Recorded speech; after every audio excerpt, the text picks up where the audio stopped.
Why was the woman in the back row wearing a uniform with nothing on it? No patches, no ribbons, no proof she'd earned the right to stand among killers. The morning sun cut through the Colorado Rockies like a blade, casting shadows across Fort Carson's weathered stone. This place had stood since the Cold War, when the threat felt real, when young Americans walked through those gates and came back changed. Some with medals, some in coffins, and a few never came back at all, their names erased. Their families fed lies wrapped in official condolences.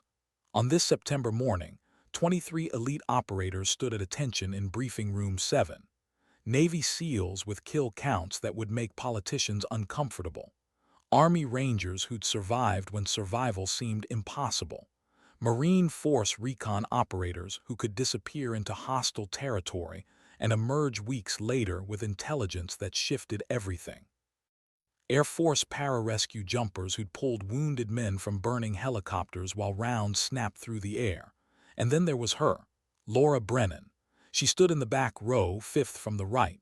Same uniform as the others, woodland digital camouflage pressed and creased according to regulation. But her chest was bare. No insignia, no decorations. Nothing to prove she belonged except the stillness in her posture, and the way her hazel eyes tracked movement with precision that suggested she was cataloging threats rather than simply observing. At 29, she possessed the lean build of someone who treated their body as a precision instrument. Not bulky gym muscle, but functional strength. The kind you needed to carry yourself through mountains, deserts, urban warfare zones. Her dark auburn hair pulled back in regulation style, revealing a face that would have been striking if not for the deliberate absence of warmth. High cheekbones, a small scar above her right eyebrow that spoke of violence survived, and those eyes, hazel with flecks of green and gold, cataloging everything while revealing nothing. The others had noticed her immediately 3 days earlier. Noticed, assessed, dismissed. "Who the hell is that?" a stocky ranger named Sullivan Grant had muttered during first formation, his voice carrying flat skepticism. "Admin trainee," someone answered with disdain. "Paper pusher getting a box checked. Probably some colonel's niece who needed a bullet point for her promotion packet." The nickname spread like wildfire. By end of day one, everyone knew her as Paperweight Brennan. The operator who'd somehow gamed the system to secure a slot in the most demanding joint training program, without earning it through combat deployments and selection courses. Now, as they waited for their commanding officer, tension filled the room thick enough to cut. This wasn't ordinary training. The Joint Special Operations Readiness Program hand-picked operators from all branches for 3 months of intensive evolution designed to forge them into something beyond their individual capabilities. The curriculum was classified. The failure rate was catastrophic. Half would wash out within the first month, sent back with quiet understanding they'd been tested and found wanting. The other half would emerge as candidates for the nation's most sensitive missions, the operations that didn't make the news, the targets that officially didn't exist, the wars fought in shadows while America slept. The door swung open with military precision. General Marcus Haldane entered like force barely contained by human form. At 62, he embodied everything Americans imagined when they pictured a military commander. Ramrod posture that made him seem taller than 6 feet. Silver hair cut to exact regulation, not a strand out of place. A face weathered by decades of command decisions that sent young Americans into harm's way.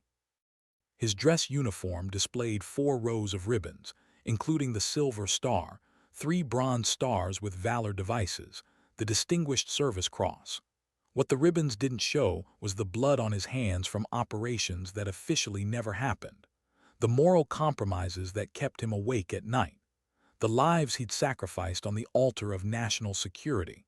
Haldane's ice-blue eyes swept across the assembled trainees with clinical assessment. He moved down the line slowly, boots clicking against linoleum with metronomic precision, pausing occasionally to examine particular operators more closely. His aide, a nervous captain carrying a tablet, followed 2 steps behind, making notations. "Ladies and gentlemen," Haldane's voice carried gravel, pitch to carry without amplification. You represent the best your respective commands could offer: SEALs, Rangers, Delta, Marine Special Operations, Air Force Special Tactics. Each of you has proven yourselves in combat theaters from Afghanistan to Iraq to Syria to places that don't appear on any official deployment roster. Each of you believes you've earned the right to stand in this room. He paused, letting weight settle over them. You're wrong. He continued his inspection, boots clicking with mechanical rhythm. In this program, your past means nothing. Your decorations mean nothing. Your kill counts mean nothing. Here, you're unproven until you demonstrate the one quality that separates special operations from conventional forces: adaptability under pressure. The ability to operate effectively when every variable shifts simultaneously. When your primary plan fails, your backup plan fails, and you're forced to improvise with whatever resources remain while hostile forces close in. The trainees remained motionless, but subtle shifts occurred. Chests puffed slightly, jaws tightened with determination. These were people accustomed to being the best, and Haldane's challenge had activated their competitive instincts. He reached the back row, reached Laura Brennan. His inspection slowed. Those ice-blue eyes narrowed slightly, and for just a fraction of a second something flickered across his face. Not recognition exactly.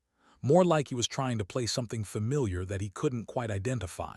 Laura felt it, the weight of his attention pressing against her like physical force. But she held her posture, held her expression, gave him nothing. Haldane's gaze dropped to her bare chest, noting the absence of any unit identification or combat decorations. His jaw tightened almost imperceptibly. Then he moved on, continuing down the line without comment. But Laura knew something had registered.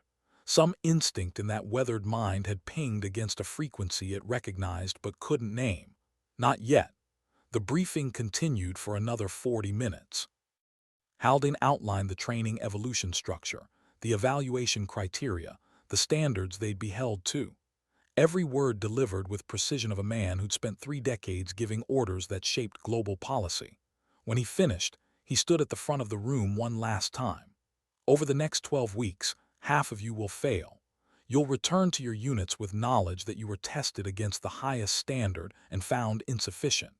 The other half will become something more than what you are now. Something this nation needs. Something that operates in spaces between official policy and operational necessity. His eyes swept across them one final time, lingering for half a heartbeat longer on Laura than the others. Dismissed. The trainees filed out in silence, their boots echoing against linoleum as they headed toward the barracks compound. Laura moved with the group but separate from it, maintaining the invisible distance that had characterized her presence since arrival. Behind her, she didn't see Haldane standing motionless at the front of the briefing room, his expression troubled. Didn't see him pull out his phone and make a call to someone whose name didn't appear in any official directory. Didn't hear the single sentence he spoke after the person answered. We might have a problem, because sometimes the past doesn't stay buried, no matter how deep you dig the grave. Sometimes it comes back wearing a uniform with nothing on it, standing in the back row, waiting. And sometimes the people who erased names from official records forget that blood carries memory forward, generation to generation, until debts come due. Laura walked toward her barracks, feeling the Colorado sun warm against her skin, feeling the weight of the broken sword tattoo hidden beneath her sleeve. 8 hash marks etched into her forearm. 7 already filled in. 1 still waiting for the justice it represented. She'd waited 29 years for this moment. Waited to stand in the same room as the man who'd killed her father and 19 others, then erased them from history to protect a secret that should never have been kept. She could wait a little longer, because dignity doesn't announce itself. It simply acts, and when it does, the world shifts in ways that can never be reversed. What happens when you tear someone's shirt during training and see something you were never supposed to see? Day 4 began with physical training at 0500 hours. The pre-dawn darkness still thick across the mountain landscape, stars visible in patches between clouds that promised rain before noon. The trainees assembled in the PT area, their breath visible in cold September air.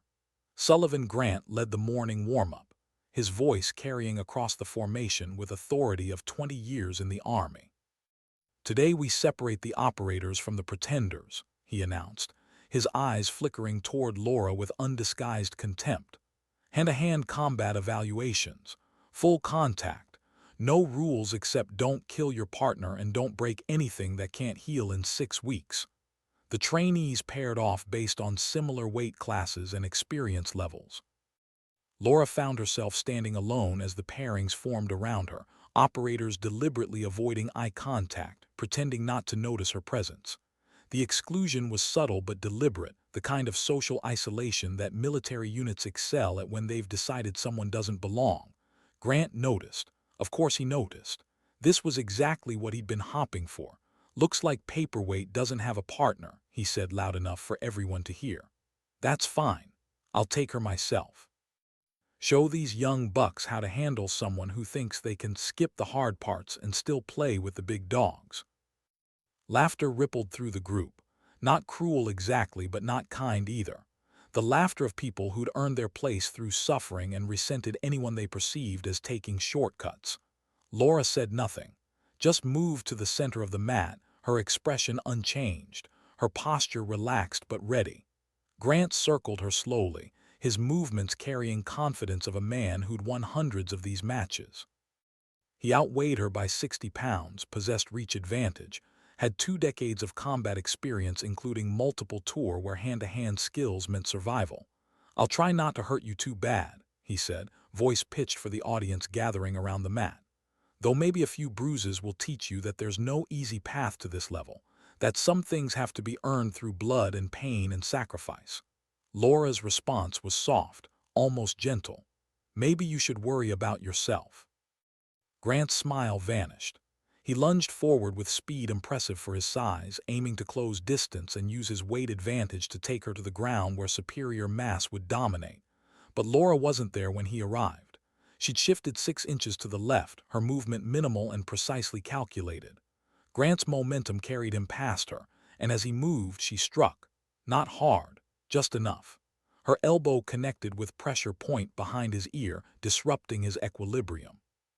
Grant stumbled, caught himself, spun back with anger replacing confidence. The watching trainees had gone silent. This wasn't how it was supposed to go. Grant attacked again, this time more cautious, using his reach to probe her defenses with jabs and kicks designed to test reactions. Laura moved through his attacks like water flowing around stones, her responses economical and devastatingly effective. When he threw a high kick, she stepped inside his guard and drove her knee into his thigh, targeting the nerve cluster that would cramp his leg for the next 2 minutes. When he tried to grapple, she used his own momentum to throw him across the mat with technique so smooth it looked choreographed. Grant hit the ground hard, his breath exploding from his lungs. He rose slowly, his face red with embarrassment and rage. Around them, the other trainees had stopped their own matches to watch. This was supposed to be entertainment, a lesson in humility delivered to someone who didn't belong. Instead, it was turning into something else entirely. Grant charged one final time, abandoning technique for raw aggression. Laura sidestepped, caught his arm, and applied a joint lock that would have dislocated his elbow if she'd committed fully. Instead, she held him there, controlled, demonstrating without words that she could have ended the match violently but chose restraint. Then she released him and stepped back. "That's enough," she said quietly. Grant's face had gone from red to purple. His humiliation complete in front of peers whose respect he'd spent 20 years earning. He lunged at her one more time, not in combat stance but in pure rage, fingers reaching for her uniform collar. He caught the fabric of her shirt and pulled hard, trying to drag her into a headlock. The sound of tearing fabric cut through morning air. Laura's uniform shirt ripped from collar to mid-torso, exposing her left shoulder and upper chest. And there, visible to everyone watching, was the tattoo. A broken sword. Military precision linework, the blade snapped at mid-length, rendered in black ink that stood stark against her skin. But it was the details that made every operator present freeze in recognition. Along the sword's length 8 hash marks, 7 filled in solid black, one outline but empty waiting, and beneath the sword a designation that shouldn't exist, Task Force Vanguard, Operator 7. The silence that followed felt absolute, because every special operator in that PT area knew what those markings meant. The broken sword wasn't just imagery. It was the identifier for operators assigned to classified missions, with casualty rates so high that survival itself became statistical improbability. The kind of operations where success meant dying quietly so the mission could continue. The kind of work that earned you either a classified burial or a file that said you never existed. And Task Force Vanguard, that was Ghost Story territory. A unit that supposedly operated during Desert Storm, running missions so sensitive their existence had been scrubbed from official records. Operators who'd gone into the Kuwaiti desert and never came back. 20 names erased from history. Sullivan Grant backed away from her, his anger replaced by something closer to shock. The other trainees stared, their casual dismissal of Laura transforming into confused reassessment. Because if that tattoo was real, if she actually carried that designation, then everything they'd assumed about her was wrong. Laura calmly pulled her torn uniform together, her expression unchanged.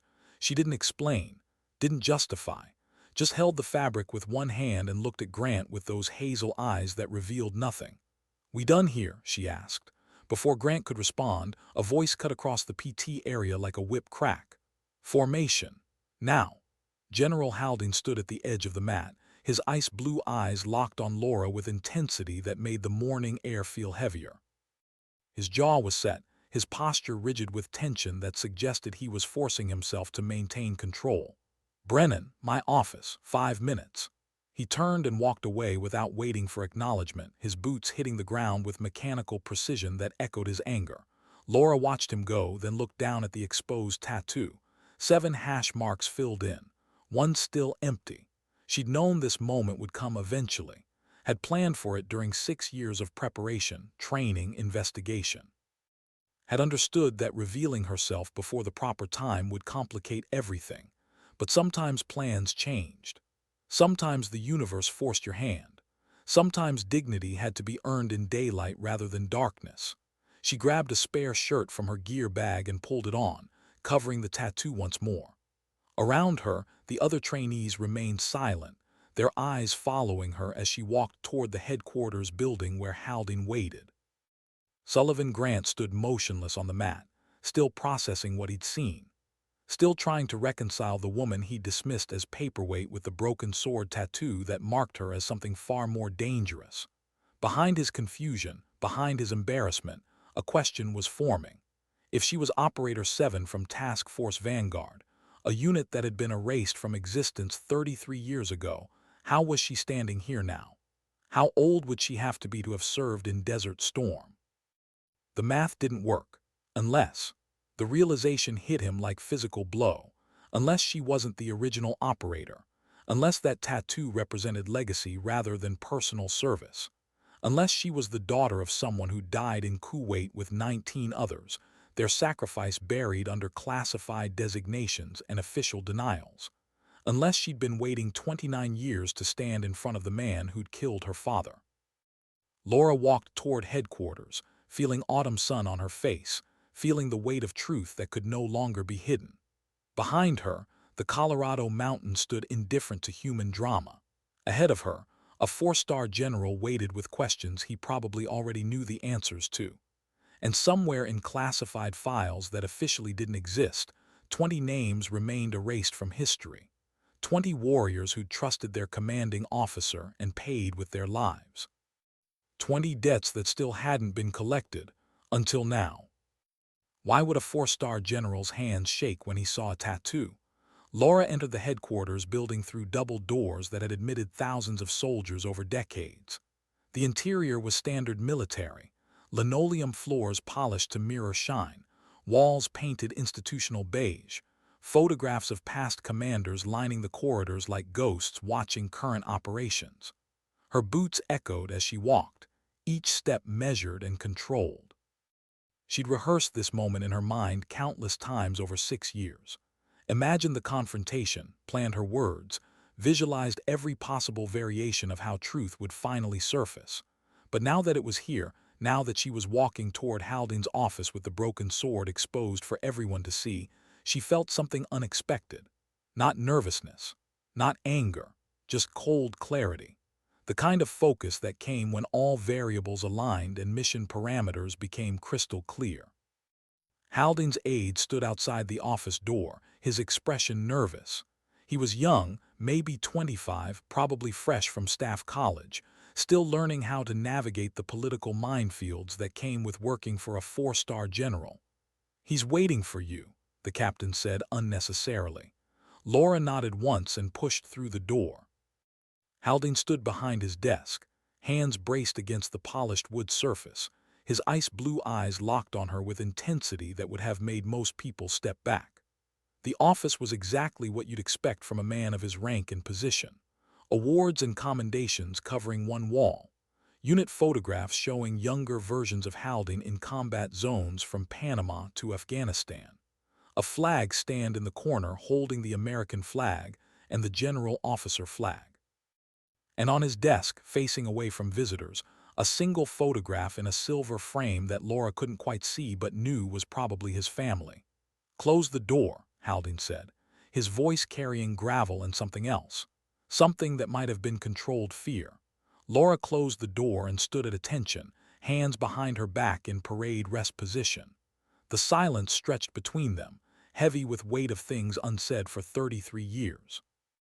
Haldane's eyes dropped to her left shoulder where the broken sword tattoo remained hidden beneath fresh uniform shirt. "Show me," he said, not a request, a command delivered by a man accustomed to absolute obedience. Laura unbuttoned her left sleeve and rolled it up, exposing the tattoo in full detail. The broken sword, 8 hash marks, the designation that shouldn't exist, Task Force Vanguard, Operator 7.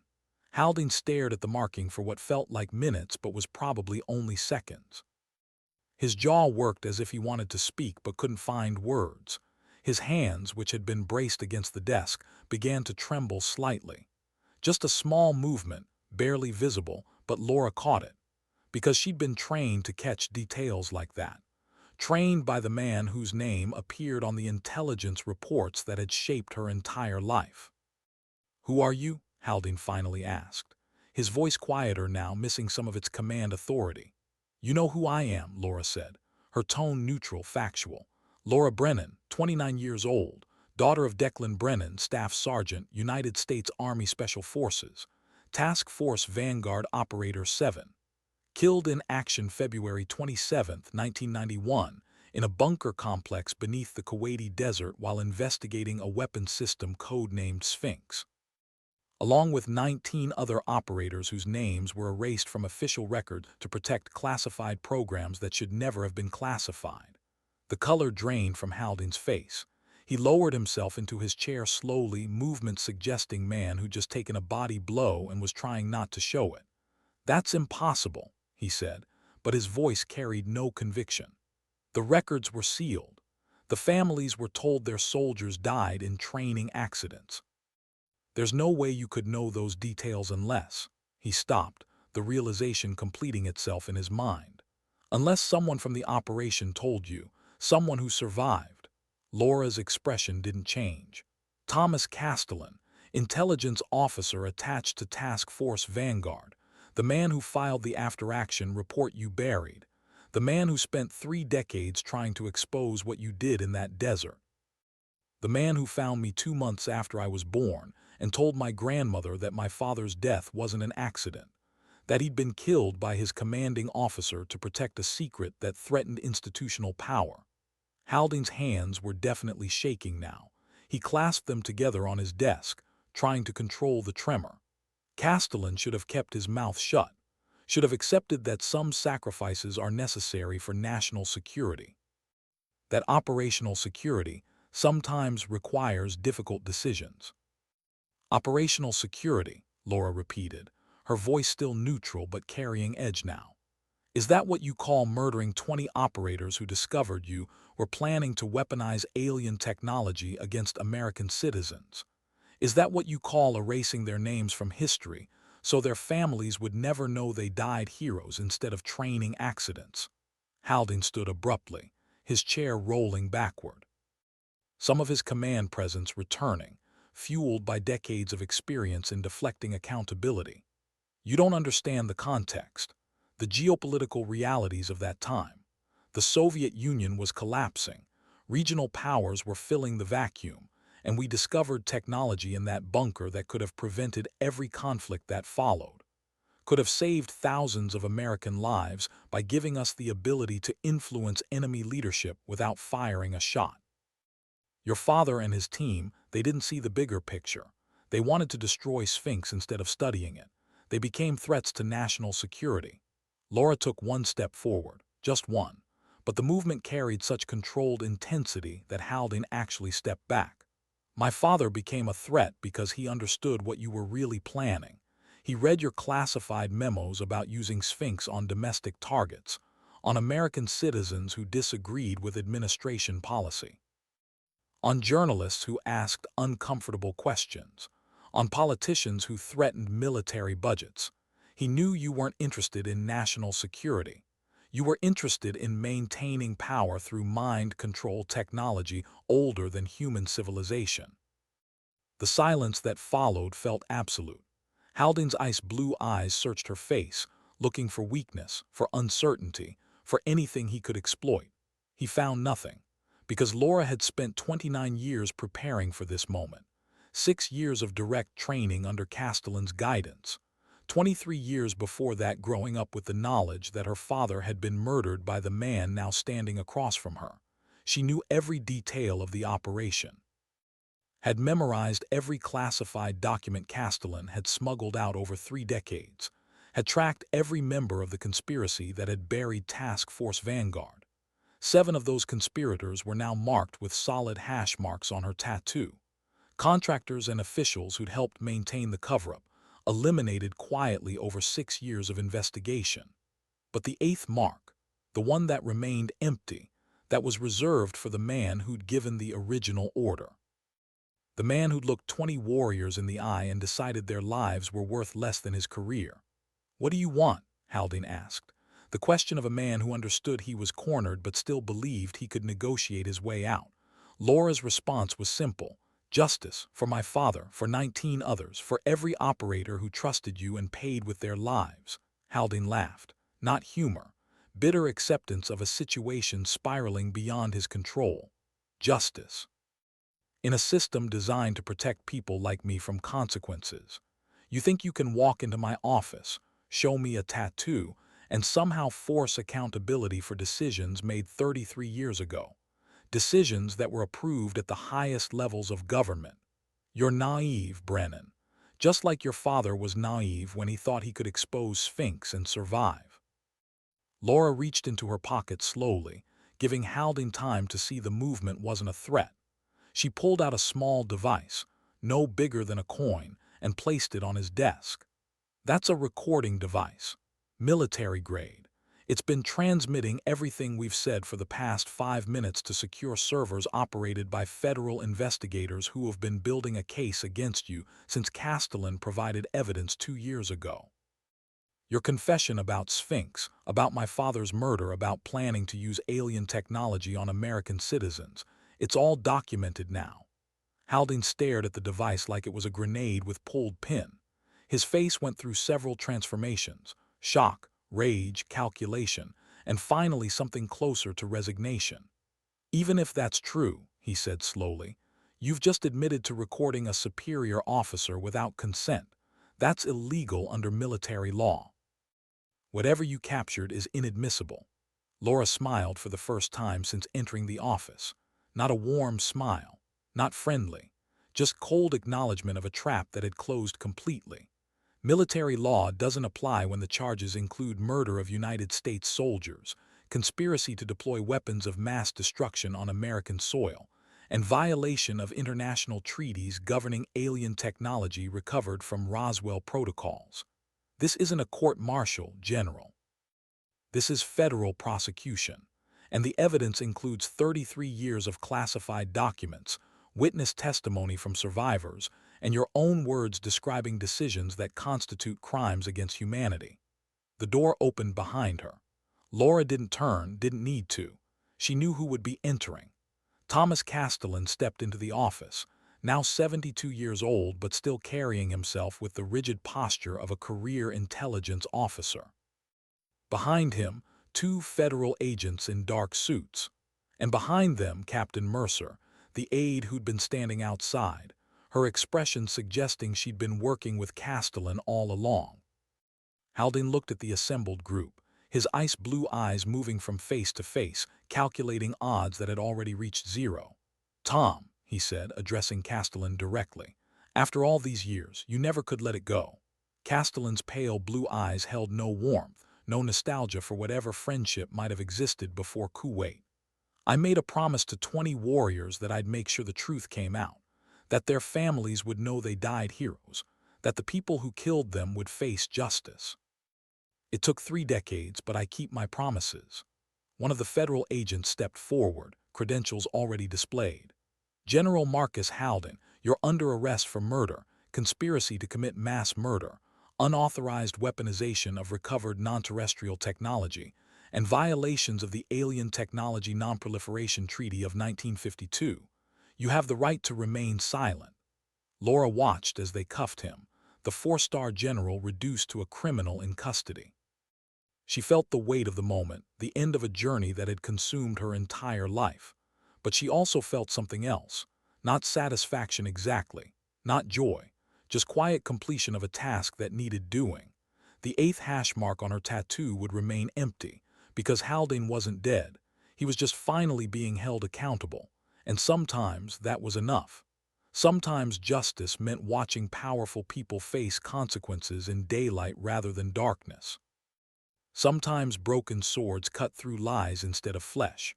And sometimes dignity meant standing in an office wearing a tattoo that told the truth about men who'd been erased, forcing the world to remember what institutional power wanted forgotten.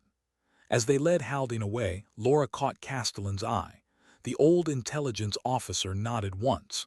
Approval. Acknowledgement. The completion of a promise made before she was born. She nodded back. Then turned and walked out of the office, leaving behind the man who'd killed her father, the general who'd hidden behind classified programs and institutional power for 33 years, behind the man who'd finally run out of places to hide. But what if that arrest was just the beginning? What if the real weapon was still out there, still moving toward its target? Laura stood in the parking lot outside headquarters, watching the federal vehicle carry Haldane away. The September sun had climbed higher now, burning off morning chill, casting sharp shadows across Fort Carson's compound. Around her, word of the general's arrest was spreading through the base like wildfire. Operators gathered in small groups, their voices low but intense, trying to process what they'd just witnessed. Castellan approached her slowly, his movements carrying the careful deliberation of age mixed with decades of intelligence work that had taught him to always watch his surroundings. "You did well in there," he said when he reached her. "Kept your composure. Didn't let emotion override mission parameters." Laura nodded, still watching the vehicle disappear down the road. "It's not finished," she said. Castellan's expression shifted, professional mask sliding back into place. "Sphinx, you're right. Haldane's arrest exposed the conspiracy, but the weapon itself is still in transit. According to the intel we intercepted last night, it left a storage facility in Nevada 48 hours ago. Destination, Fort Carson. Estimated arrival, late this afternoon." Laura turned to face him fully, the implications clicking into place with cold clarity. They're still planning to test it. Even with Haldane arrested, even with the operation exposed, someone higher up the chain is pushing forward. Castellan nodded grimly. "The conspiracy goes deeper than one general. We always knew that." Haldane was the operational commander, but Project Sphinx has been in development for 33 years under multiple administrations, multiple defense secretaries, multiple joint chiefs. When we arrested him, we cut off the head, but the body is still moving. Captain Mercer joined them, her tablet displaying real-time intelligence feeds. "Federal authorities are moving to intercept the transport convoy, But there's a problem. The contractors providing security aren't responding to stand-on orders. They're operating under directives that supersede normal chain of command. Directives that apparently include authorization to use lethal force to complete delivery. Laura felt the familiar weight settling over her, the shift from emotional closure to operational necessity. How many contractors? 8 in the convoy, Mercer said, scrolling through tactical data. Former special operations, all of them, heavily armed. Using encrypted communications that suggest they know about Halding's arrest and don't care. They're following orders from someone we haven't identified yet. Castellan's jaw tightened. There's more. The transport route takes them through Roosevelt National Forest. Remote terrain, minimal civilian presence, multiple ambush points if they're expecting interdiction. Federal authorities are coordinating with state police, but response time puts them at least 2 hours behind the convoy's projected position. Laura understood what he wasn't saying. 2 hours meant Sphinx would reach Fort Carson before law enforcement could establish an effective blockade. Once the weapon entered military jurisdiction, even with Haldane arrested, institutional momentum and classified protocols would protect it. The same bureaucratic shields that had hidden Project Sphinx for 3 decades would snap back into place, just under different management. "What's the test scenario?" she asked. "The one Haldane mentioned in his confession." Mercer's expression darkened. "According to recovered planning documents, they intended to use Sphinx on you. Specifically, to demonstrate effectiveness on subjects with genetic resistance markers inherited from previous exposure victims. Your father was exposed to Sphinx emissions during the Kuwait operation before Haldane killed him. The theory is that exposure may have created inherited immunity in descendants. They wanted to test whether Sphinx could overcome that immunity. The implications settled over Laura like ice water. They weren't just planning to weaponize alien mind control technology. They were planning to prove it worked by using it on the daughter of a man it had failed to affect 33 years ago.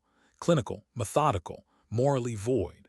"How do we stop the convoy?" Laura asked, her voice carrying operational focus that pushed emotion aside. Castellan pulled up a tactical map on his phone. "We don't. Federal authorities are handling interdiction. Our role is intelligence support and evidence preservation. You've completed your mission, Laura. You exposed Haldane. You provided the evidence that brought him down. The rest is law enforcement work." Laura looked at the old intelligence officer, seeing the same careful calculation in his eyes that had kept him alive through decades of shadow operations. He was right from a procedural standpoint. Her mission had been to expose the conspiracy, not to engage in direct action against armed contractors. But something in his expression suggested he knew she wouldn't accept that answer. "My father died trying to destroy Sphinx," she said quietly. 20 others died with him. If that weapon reaches Fort Carson, if it disappears back into classified programs under new management, then they died for nothing. We'll be right back where we started." Castellan was silent for several seconds, weighing operational security against the truth he'd spent 3 decades trying to expose. Finally, he nodded slowly. "The convoy is currently on Highway 14, approaching Powder Canyon. Based on their speed and route, they'll pass through a section of national forest with minimal cell coverage in approximately 45 minutes. Federal response won't reach that location for at least 90 minutes. If someone were to delay the convoy, create a situation that forced them to stop and defend their position, it would give law enforcement time to establish proper containment." Laura met his eyes. "Are you giving me operational authorization?" "I'm giving you the same thing I gave your father 33 years ago," Castellan said. "Accurate intelligence and the freedom to make your own choices about what happens next. What you do with that intelligence is entirely your decision." Mercer cleared her throat. If a hypothetical operator were to pursue this convoy, they'd need immediate tactical support. Real-time updates on convoy position, weather conditions, terrain analysis. The kind of support that would require someone with access to military intelligence systems and federal law enforcement communications. She met Laura's gaze with expression that suggested she'd already made her own choice about what came next. "I'm volunteering for that support role." Laura looked at both of them, these people who'd spent years preparing her for this moment. Castellan, who'd found her as an infant and shaped her into an instrument of justice. Mercer, who'd infiltrated Haldane's staff to provide inside intelligence, both offering her the choice to finish what her father started in a bunker beneath the Kuwaiti desert. "I'll need a vehicle," Laura said. "Something fast enough to intercept the convoy before they clear the canyon, and weapons. They're expecting federal response, not a single operator."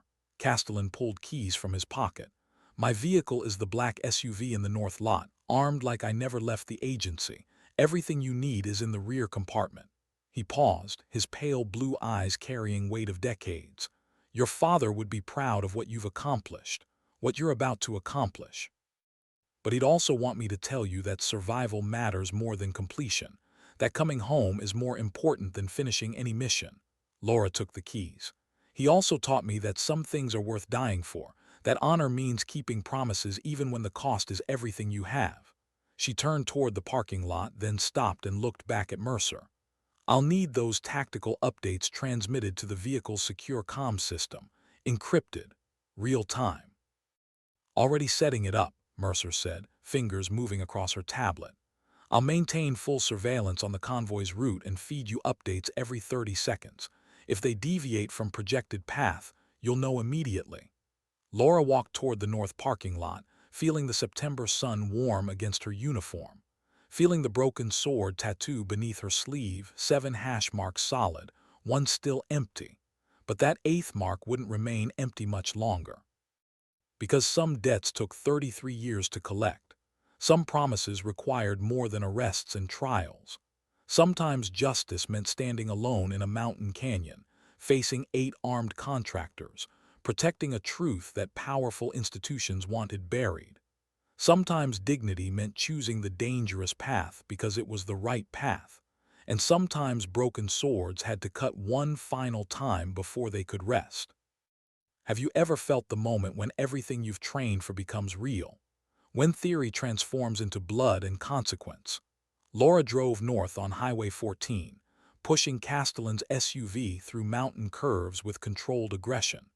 The vehicle handled like it had been modified beyond factory specifications, suspension tuned for tactical operations, engine producing more power than any civilian model. In the back, secured in foam-lined compartments, she'd found exactly what Castellan promised. 2 rifles, one long-range, one close quarters, sidearm with 4 magazines, flashbangs, smoke grenades, body armor rated for rifle rounds, everything an operator needed for direct action against hardened targets. Mercer's voice came through the encrypted comm system, clear and professional. "Convoy is maintaining speed, currently 15 miles ahead of your position. 8 minutes to intercept point at Powder Canyon Overlook. Weather is clear, wind at 5 knots from the west. Local law enforcement has been notified of federal operation in progress, but instructed to maintain distance pending arrival of properly equipped response teams." Laura processed the tactical data while navigating curves that dropped off sharply to her right, the Powder River visible hundreds of feet below, white water churning through ancient rock formations. The canyon was beautiful in the way that Colorado wilderness was always beautiful, indifferent to human drama, older than nations, eternal in ways that made individual lives feel temporary. "What's the convoy composition?" Laura asked, her voice steady despite adrenaline beginning to sharpen her awareness. 3 vehicles, Mercer replied. Lead vehicle is armored SUV, likely carrying command element and heavy weapons. Center vehicle is transport truck containing Sphinx, reinforced frame, probably blast-resistant. Rear vehicle is another armored SUV providing security. All windows are tinted, so we can't confirm personnel count, but assume 3 to 4 operators per vehicle based on standard contractor security protocols. Laura calculated odds with brutal honesty that operators were trained to employ.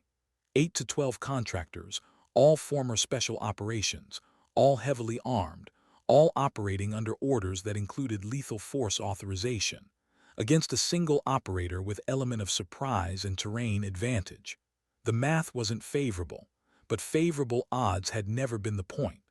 The point was stopping Sphinx from disappearing back into classified programs. The point was finishing what her father started. The point was proving that 20 warriors hadn't died in vain, that their sacrifice meant something beyond classified files and official denials. "I'm coming up on the intercept point," Laura said, seeing the overlook ahead. A wide section of highway with pull-off area that offered views of the canyon below. Perfect place to stage an ambush if you were willing to accept that extraction afterward would be complicated. "Copy that." Mercer's voice remained calm, professional. "Convoy is 3 miles behind you. I'm tracking via satellite. They're not deviating from route. No indication they're aware of your position." Laura pulled into the overlook and killed the engine, moved to the back of the SUV and began gearing up with practiced efficiency that came from 6 years of intensive training. Body armor first, plates inserted that would stop rifle rounds at close range. Rifle slung across her chest, close quarters weapon for if things went wrong. Sidearm on her thigh. Grenade secured to her vest. Long-range rifle in her hands, scope already zeroed, magazine loaded with rounds that would penetrate vehicle armor at 600 yards. She moved to the edge of the overlook, finding a position behind rock outcropping that offered clear sight lines down the highway while providing cover from return fire. The September sun was high now, making scope work slightly more difficult, but she'd trained in worse conditions. She settled into shooting position, controlling her breathing, feeling her heartbeat slow into operational rhythm. Through the scope, she could see highway stretching into distance, empty now, but not for long. 90 seconds, Mercer's voice said. "Convoy just rounded the curve below your position. Lead vehicle is accelerating. They might be running counter-surveillance protocols, checking for tails." Laura's finger rested against the trigger guard, not on the trigger itself. Not yet. That was rule 1 of engagement. Never place finger on trigger until you've made the decision to fire. Until target identification was absolute and rules of engagement were satisfied. "Copy," she said. "Rules of engagement." Mercer was silent for 3 seconds. Then Castellan's voice came through the comm instead. "Lethal force is authorized against convoy security if they present imminent threat to your life or to public safety. Primary objective is stopping convoy. Secondary objective is preserving Sphinx for federal evidence. Tertiary objective is your survival, in that order." Laura understood what he wasn't saying. If she had to choose between stopping Sphinx and coming home alive, the mission came first. That was operator mathematics. Cold, brutal, honest about the cost of fighting wars that official histories wouldn't record. The first vehicle appeared around the curve, black SUV with tinted windows, moving at exactly the speed limit. Professional, disciplined. The kind of security detail that didn't make mistakes because mistakes got people killed. Behind it, the transport truck, larger than she'd expected, reinforced frame visible even at distance. And finally, the rear security vehicle, maintaining perfect interval spacing. "Target acquired," Laura said. She aimed not at the vehicles but at the highway itself, specifically at the section of asphalt 30 yards ahead of the lead SUV. She pulled the trigger. The rifle kicked against her shoulder, the suppressor reducing the sound to a sharp crack that echoed off canyon walls. The round struck asphalt exactly where she'd aimed, fragmenting and sending up a spray of debris. She fired again, and again. 5 rounds in rapid succession, each one tearing into the highway surface, creating a barrier of torn asphalt and flying fragments that any security driver would recognize as incoming fire. The lead SUV's brake lights flared. The vehicle swerved right, trying to avoid what it perceived as ambush kill zone. But Laura had anticipated that response, had positioned herself so that their evasive action would bring them closer to her position rather than away. She shifted her aim to the lead vehicle's front tire, fired once. The tire exploded with satisfying finality, and the SUV lurched hard right, the driver fighting to maintain control. The vehicle struck the highway shoulder, momentum carrying it partially into the pull-off area before it stopped. Behind it, the transport truck and rear SUV were already reacting. The transport stopped in the middle of the highway, blocking both lanes. The rear security vehicle accelerated forward, trying to get between the ambush position and the disabled lead vehicle. Laura switched targets, put 3 rounds into the rear vehicle's engine block, watched steam explode from the hood as coolant lines ruptured and the engine seized. The vehicle rolled to a stop, disabled but not destroyed. Doors on all 3 vehicles opened simultaneously. Contractors poured out with military precision, weapons already raised, moving to establish defensive perimeter around the transport truck. Laura counted 8 total. Armed with rifles, moving with trained efficiency, using vehicles as cover while scanning for threat location. She'd stopped the convoy. Now came the hard part, keeping them stopped long enough for federal authorities to arrive, keeping them pinned in position without getting killed herself, and somehow preventing them from simply loading Sphinx into the remaining functional vehicles and continuing their mission despite her interdiction. "Contact," Laura transmitted. "Convoy stopped, but hostiles are deploying." "I need federal response time update." Mercer's voice carried new tension. "Closest units are still 45 minutes out. State police are diverting, but they're not equipped for engagement with former special operations contractors. They'll establish outer perimeter but won't advance until federal teams arrive." 45 minutes. Laura would have to hold position, maintain pressure, and keep 8 trained killers from completing their mission for 45 minutes. Alone. Against odds that would make most operators request immediate backup or abort entirely. She smiled grimly. Good thing she wasn't most operators. Good thing she'd spent 6 years training for impossible situations with the man who'd taught her father everything he knew. Good thing dignity meant standing your ground even when retreat was the rational choice. She fired again, not at the contractors but at the transport truck's tires. One burst, then another, immobilizing the vehicle, forcing them to either abandon Sphinx or commit to defending it in place. The contractors responded immediately. Concentrated fire erupted from their positions, rounds snapping through the air around her, striking the rock outcropping with sharp cracks. Laura dropped below cover, feeling the concussion of near misses, hearing the distinctive sound of suppressed weapons mixed with unsuppressed fire. They were professionals, former special operations who understood fire and movement, suppression and assault. They wouldn't stay pinned for long. They'd begin flanking maneuvers, using terrain to their advantage, trying to identify her position and eliminate the threat she represented. Laura pulled smoke grenades from her vest, threw them downhill toward the convoy. Gray smoke billowed across the highway, obscuring sight lines, forcing the contractors to either advance through the smoke or wait for it to clear. She used the moment to reposition, moving 30 yards left along the overlook, finding new cover with different angle on the convoy. Through the smoke, she could see movement.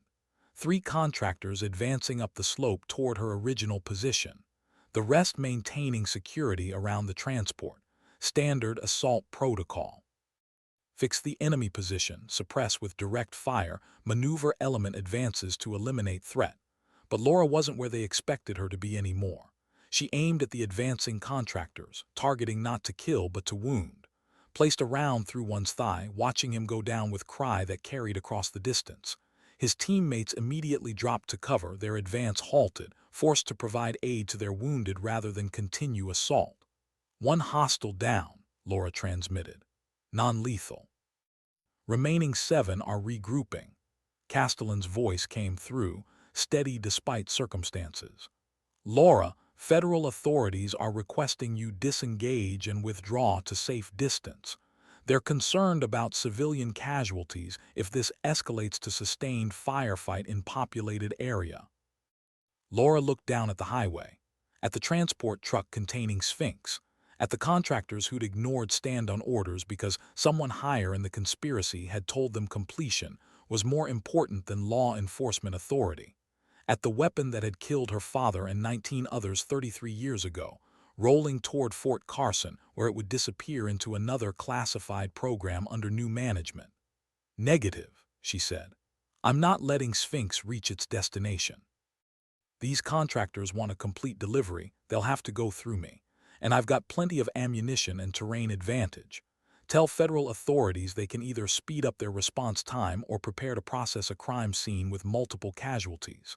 Silence on the comm. Then Castellan's voice, carrying something that might have been pride mixed with resignation. Understood. Maintain position. Use whatever force necessary to stop convoy until federal arrival. Rules of engagement remain as stated. And Laura, your father would say this is a bad idea, but he'd also be first one on that ridgeline with you if he were still alive.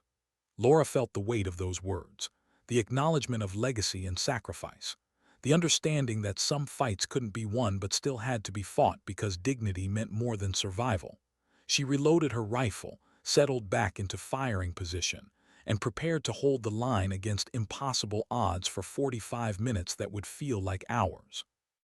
Because sometimes broken swords had to stand alone in mountain canyons, defending truths that powerful institutions wanted buried. Sometimes justice required blood instead of trials, and sometimes the daughter had to finish what the father started, regardless of the cost, because honor was a debt that transcended generations and could only be paid through sacrifice that official histories would never record. When federal vehicles finally arrived, what they found wasn't what they expected. The canyon had gone quiet, not peaceful quiet, but the heavy silence that followed combat, the kind that made experienced operators nervous because it meant someone had won and someone had lost. Laura sat on the rock outcropping, her rifle resting across her lap, watching the highway below.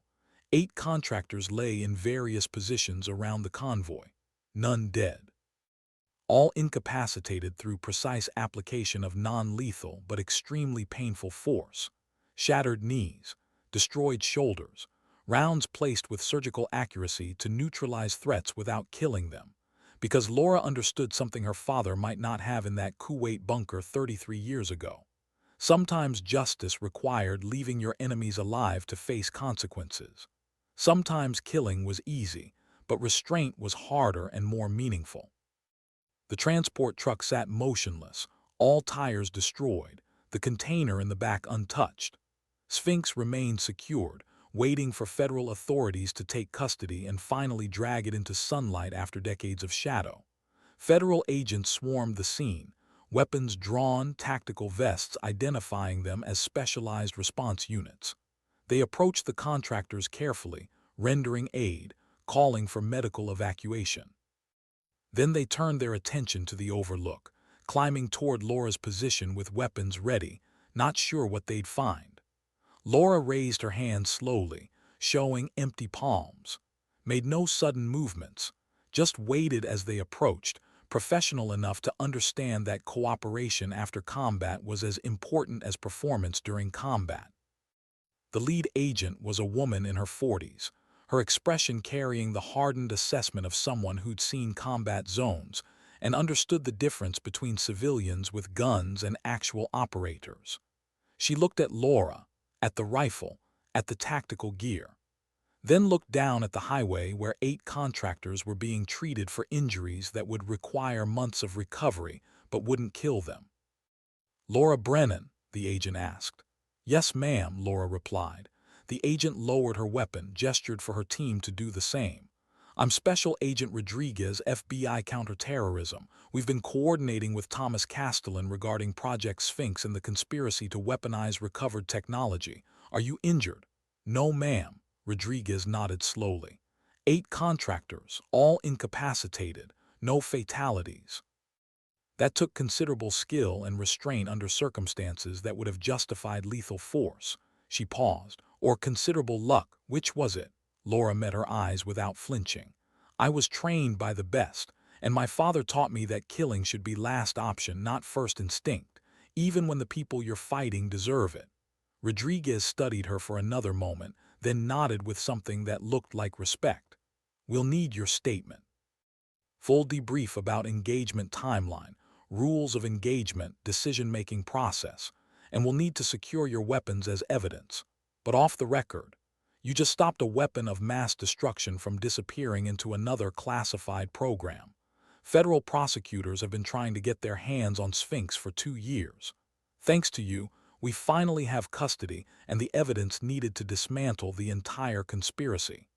She turned and looked down at the scene. Medical helicopters were arriving now, Colorado wilderness alive with rotor wash and organized chaos of major law enforcement operation. We found additional documentation in the transport vehicle. Names, operations, classified programs. Looks like Project Sphinx was just one branch of a larger tree. This is going to take years to prosecute everyone involved. Laura stood slowly, her body beginning to register fatigue and adrenaline crash. Good. They should face every consequence. Every name should be public. Every operation should be exposed. That's the only way to prevent it from happening again.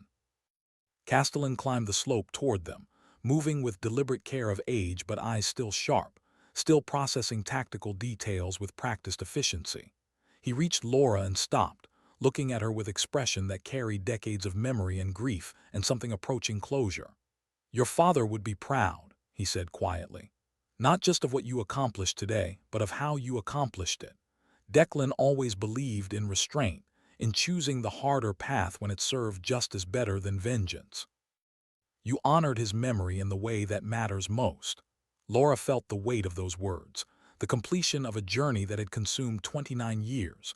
She looked at the broken sword tattoo on her forearm, at the 7 filled hash marks and one that remained empty. "The 8th mark," she said.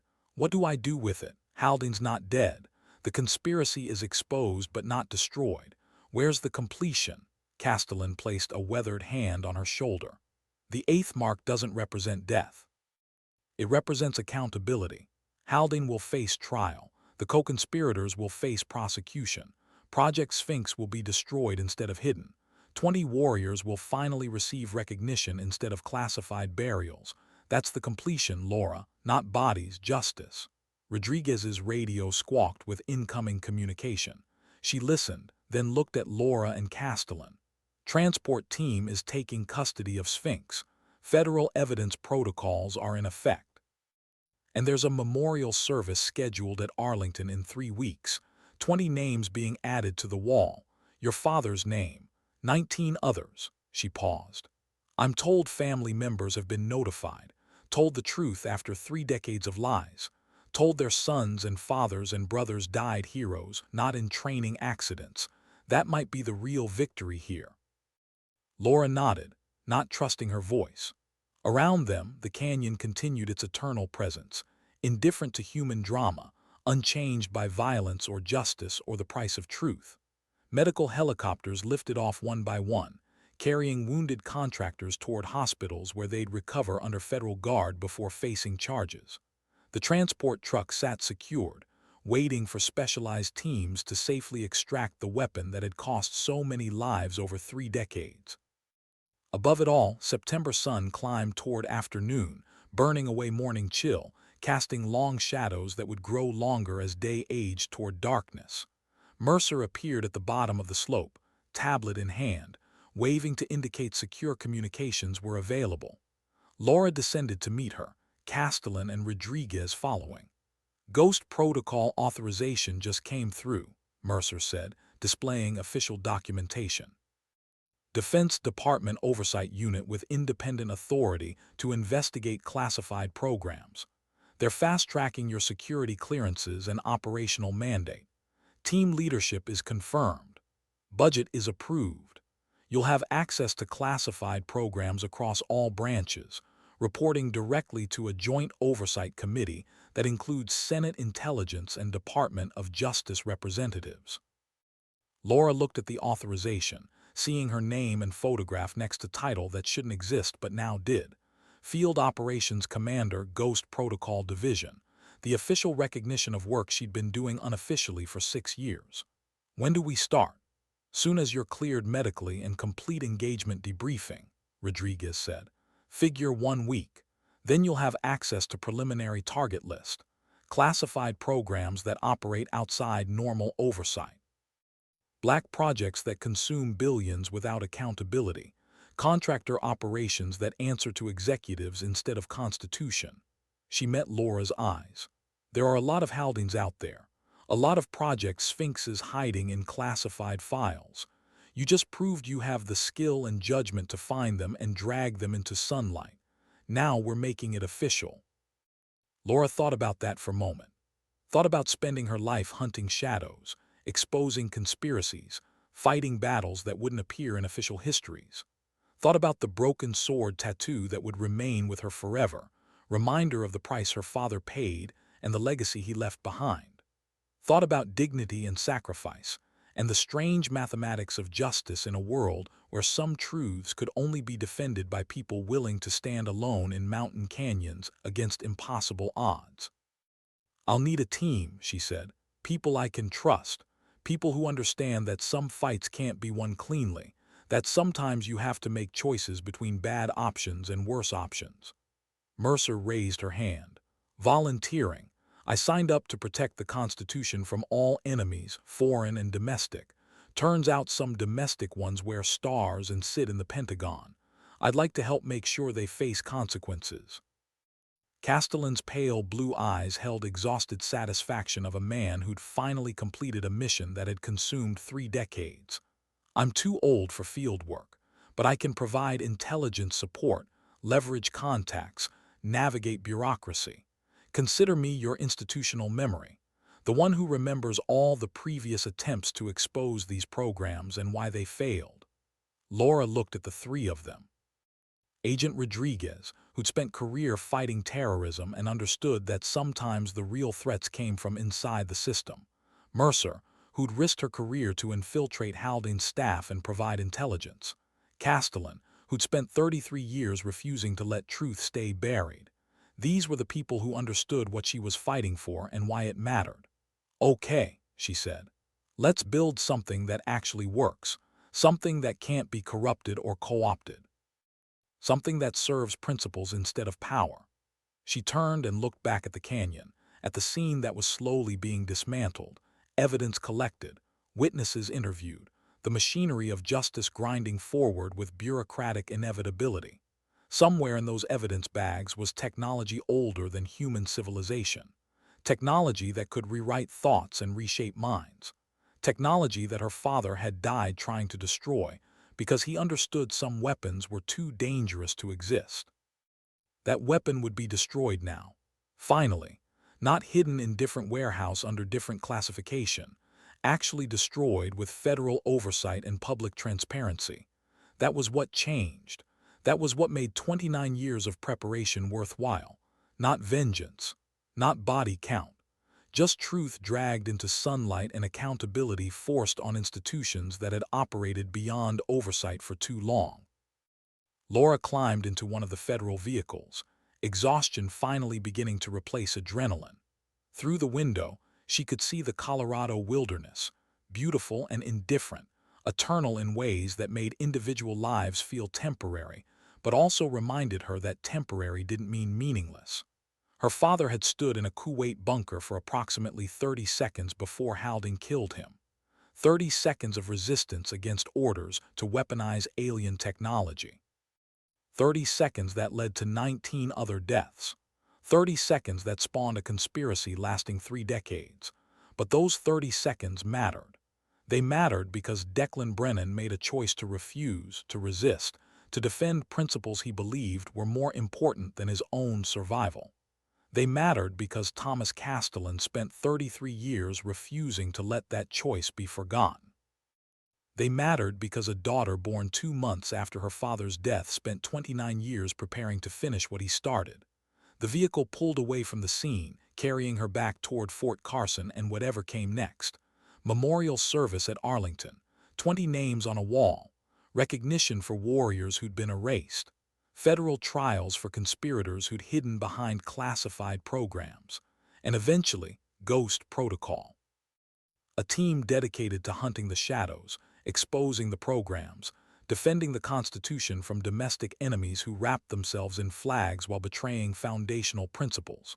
Laura closed her eyes, seeing her father's face in memory.